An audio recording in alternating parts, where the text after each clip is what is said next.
next guest is going to have some great insight into that, where you bring in the community to be part of any conservation plan.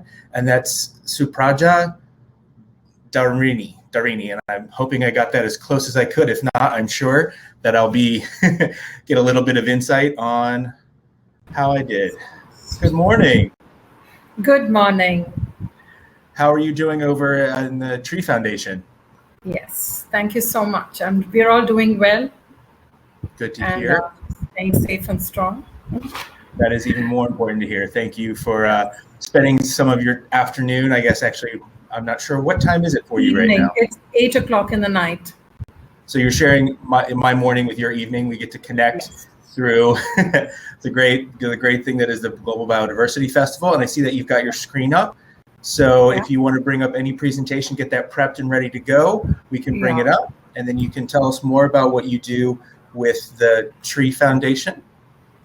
All right, I sure can. I'm going to go ahead and bring it up for you. So hopefully you can see it as well. So we're going to learn about the integrated community-based sea turtle conservation and how it is such a success story. Dr. Dharini, I'll let you take over. It's really an honor to be presenting at this Global BioFest. And I must thank Joe and his team and Paul and the Rolex for this wonderful opportunity. I'm really very happy to share the success story of our integrated community-based sea turtle conservation program. I was inspired by Dr. Jane Goodall. Can you hear me? Yep, we can hear you quite clearly. So I think we're all set. Okay, sorry. No worries. But we can definitely hear you, so you're all set. Yes.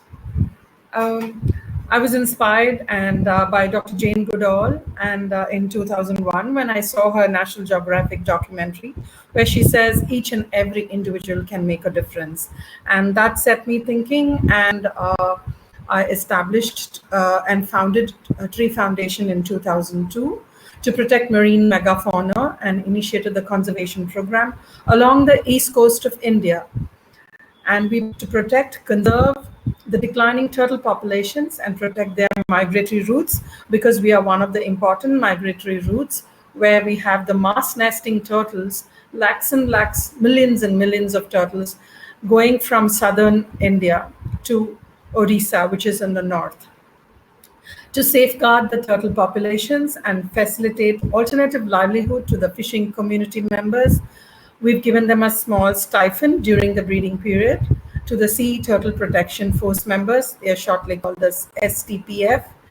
And in order to create a balance between human needs and the survival of endangered marine species, we work along the east coast of India, covering 700 kilometers along Tamil Nadu, Andhra Pradesh and Odisha, 3 states. And we work with the marginalized and disadvantaged communities of artisanal fishermen in order to save endangered sea turtles and endangered marine life. We are permitted and supported by the respective forest departments of the 3 states, and we believe that networking with the enforcement departments will ensure the success of the integrated community-based conservation program. So we network with the enforcement departments, the forest, the fisheries, the Coast Guard, and the Marine Police, because only then the conservation program will be a successful program. And so we conduct regular meetings and interactive sessions and workshops, getting the 4 departments to network with each other. We believe that community participation is very important for the conservation program. So we conduct regular awareness and outreach programs to the artisanal fishermen about the ecological importance and the role of sea turtles, and why it's important for the artisanal fishermen to protect the sea turtles, because their livelihoods depend on the ocean, and they are the ones who are interacting with the sea turtles on a daily basis during their fishing efforts. So garnering their support is very important in the conservation program. I'm an artist by profession, so I use a lot of artwork and visual media in the awareness program in order to reach the awareness program, the message to the broader cross-section of the community, and also involve the children who are the future generations and who have to continue the conservation program. So we have a mobile float and we take the turtle along to all the villages and create awareness. We've also made a diorama with the role of sea turtles in the marine ecosystem, and we've taken this vehicle to cover 222 fishing villages and 5 fishing harbors along Tamil Nadu and Andhra Pradesh coast. It covered more than 132,000 fishermen and general public along this entire route. Sadly, every year we get more than thousands of turtles during the breeding season, which have, due to injuries, and they wash ashore dead along the coast due to their interactions with commercial and trawl fishermen. So to secure the support of commercial fishing fleet in our conservation program, we conduct regular outreach programs to enable the reduction of sea turtle mortality at sea. Through these regular outreach programs with the commercial fishermen, we have ensured that bycatch turtles are released back into the sea. And lately, the last 4 years, we've been getting a lot of turtles entangled in ghostnet, and artisanal fishermen have released thousands of turtles again from these ghost nets and other endangered species also. And we have initiated a program jointly with the Indian Coast Guard, wherein the community release the turtles and bring back the ghost net back to shore. Turtle excluder device demonstrations have been conducted regularly to encourage the commercial trawl fleet to install the turtle excluder device in their fishing gear. Some notable success to date is we have released over 2.6 million hatchlings through our nesting beach protection programs, covering 700 kilometers of nesting beach, which is protected by the Sea Turtle Protection Force, where they are protecting nests and watching over nesting turtles and ensure that the nests are relocated wherever they are going to be inundated or predated by predators. And they work very sincerely, crossing estuaries, relocating eggs, and we have 316 fishing community members and tribals working as Sea Turtle Protection Force members. Through our rescue rehabilitation center, we have rehabilitated and released many Olive Ridley green turtles and hawksbill turtles. We've established a marine mammal stranding network along the entire coast and recorded 14 different species of whales, dolphins, and porpoises. This conservation program is possible because of the support and from the central and state departments, the Forest Department, the Fisheries Department, the Marine Police, and the Indian Coast Guard. The foundation for the success is the recognition and financial support from the Forest Departments of Andhra Pradesh and Odisha. They give a stipend for the 5 months of breeding season to the Sea Turtle Protection Force members who are fishing community members. And this has given them a regional pride and enabled the program to go to a different level. Participation of the artisanal fishing communities in the marine conservation and in the release of turtles from fishing gear and ghost net. Trawl fishing associations have been working with us for the installation of turtle excluder device. We've involved the Enadi tribals, who were earlier turtle and turtle egg poachers, into the conservation program. And also we get the local administration to involve in hatchling release programs and therefore support the conservation program. It's the first successful initiative by the Forest Department of Andhra Pradesh, where the Enadi tribals work jointly with the fishermen as Sea Turtle Protection Force members for the 5-month turtle season, living in 5 uninhabited sandbar islands in the Krishna River estuary, where food and water supplies are brought to them by boat 2 days a week. They live in these small tents and work as dedicated Sea Turtle Protection Force members. These people were earlier turtle poachers and turtle egg poachers. Tree Foundation's programs ensure the protection and preservation of endangered marine life and involve local coastal communities for the mutual benefit of humans and marine life alike. Our legacy, I believe, is involving the community in the conservation program. So we involve the families to participate in the hatchling release program and ensure the children who are the future generation take part in the conservation program. Our coordinators motivate their families and girls from the community to participate in the conservation program, ensuring the continuation of the marine conservation program. Support and encouragement from the officers of the Forest Department, local administration, and the Indian Coast Guard has been very important for this conservation program.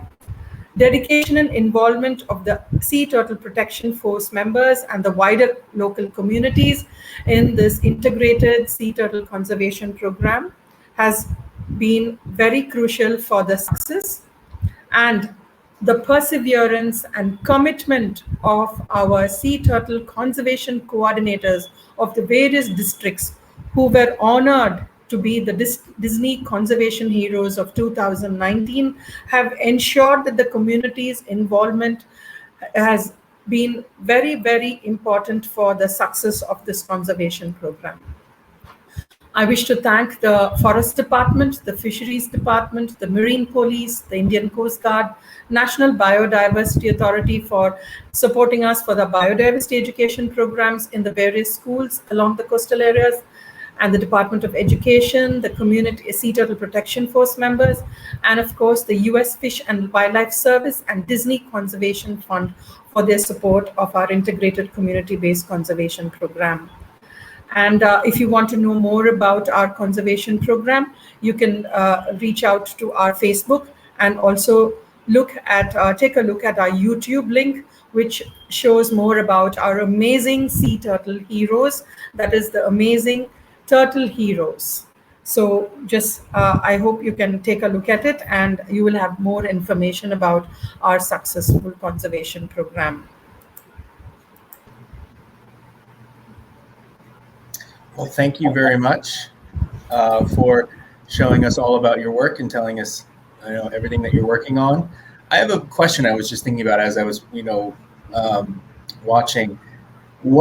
What advice would you give to other scientists wanting to work with government agencies and so many partners? What's one tip you can pass on to everyone who might be watching if they're, you've got quite a great collaboration of team members. Okay. One tip I would like to give is I learned a lot from the sea turtles, and that is never to give up.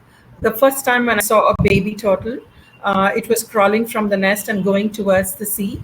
As it was crawling towards the sea, it got caught in a discarded slipper, which flip-flop slipper on the beach, and then it came out and then fell into a footprint and then crawled out of it and went towards the water.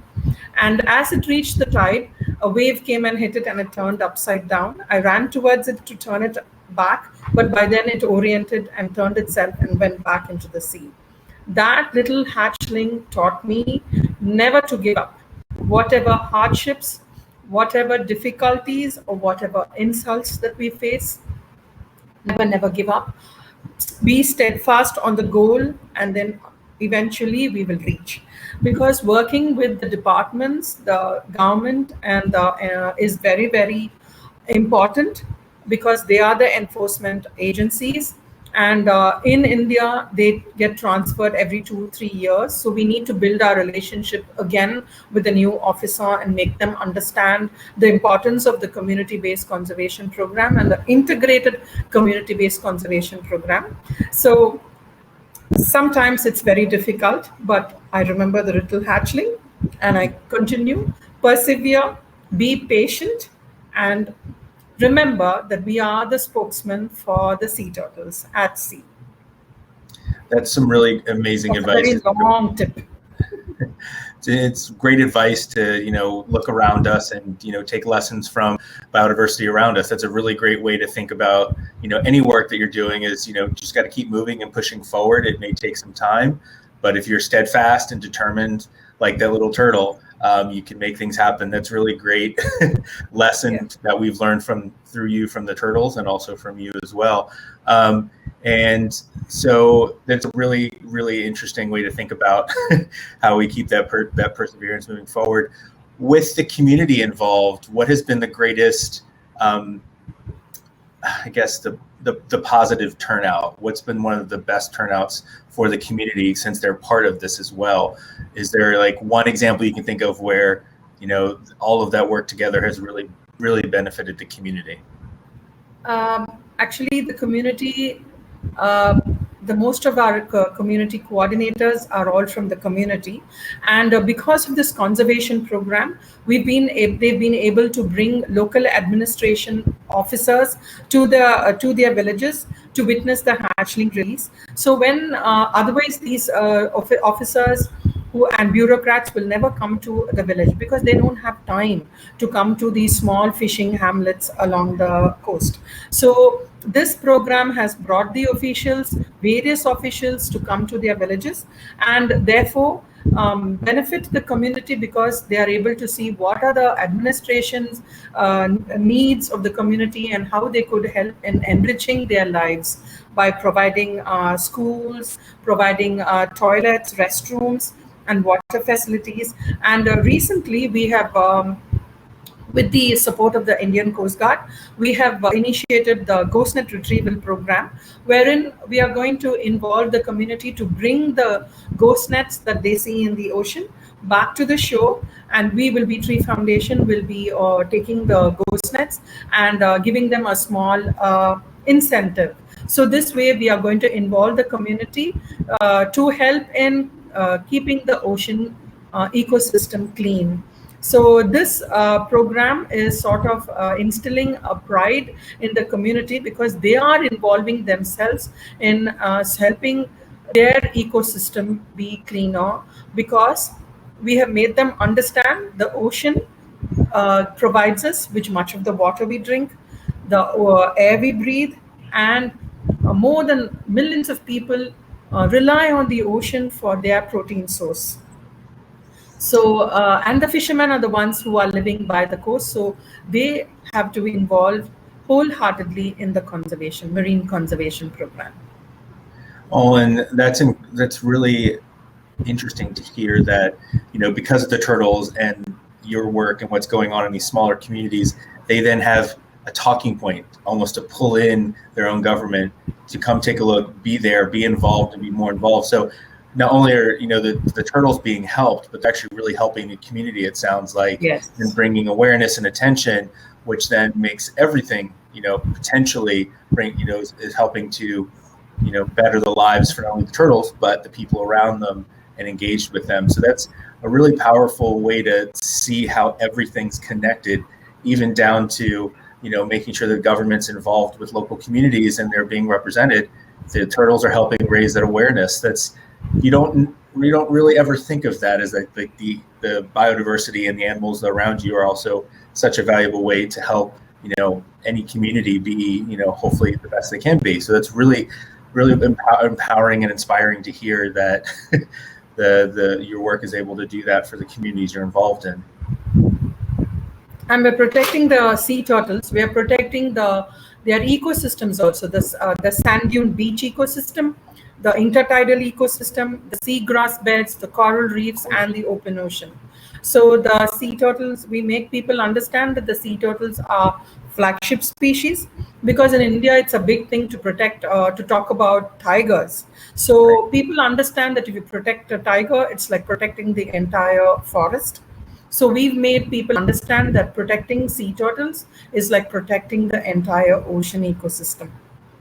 And that's a great way to connect something that seems like it's already being successful and use that potentially for a new application. And I didn't really think of the sea turtles being that key. So I'm learning something as I'm talking with you and going through the presentation, that they are so important to not only the habitat close by, but they're involved in such a big way with the marine ecosystems that close into shore, where there's potentially, I'm sure, with barrier islands and all these different grasses, help keep erosion down or any other detrimental effects of more extreme weather or sea rise too. So it's interesting to see how important the turtles are for more than just life in the ocean too. It also helps life on land.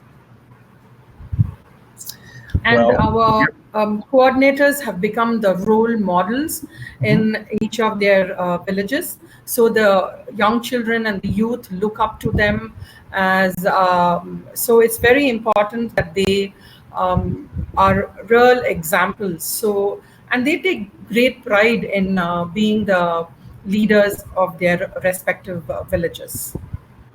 And it's not just conservation. They do beach cleanups, they do education programs, school programs, planting of trees, setting up bird houses in schools in the coastal community. So it's a variety of programs that we do in the non-turtle season, so that we keep the community involved all through the year.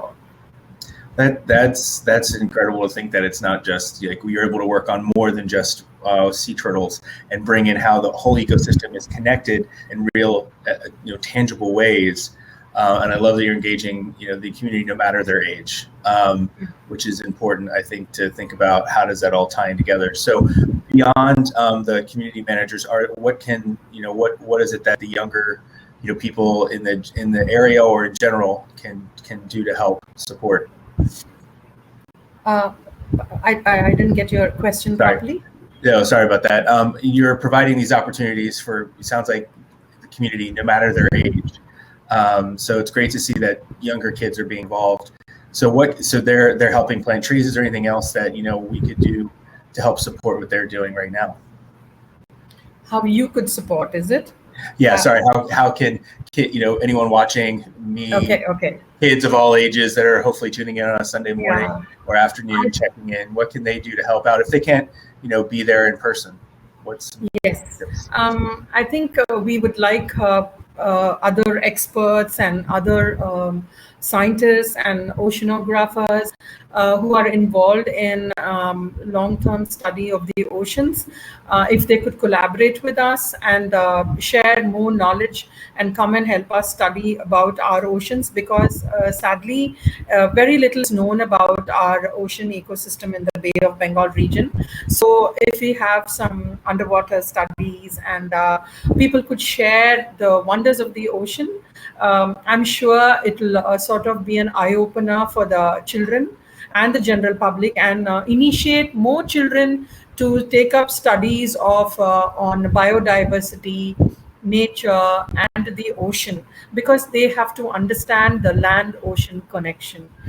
This is what I hope through this program, that other experts and scientists could share their expertise and knowledge with us and help us learn more about the wonders of our ocean, the Bay of Bengal region. Well, and I love that you just mentioned the land to ocean connection, and that's something that is really important to think about how it's all tied in together. And I think that's a great way to wrap up and move. And wrap up the section. Sorry, is that connection? Thank you so much. Ocean and the land.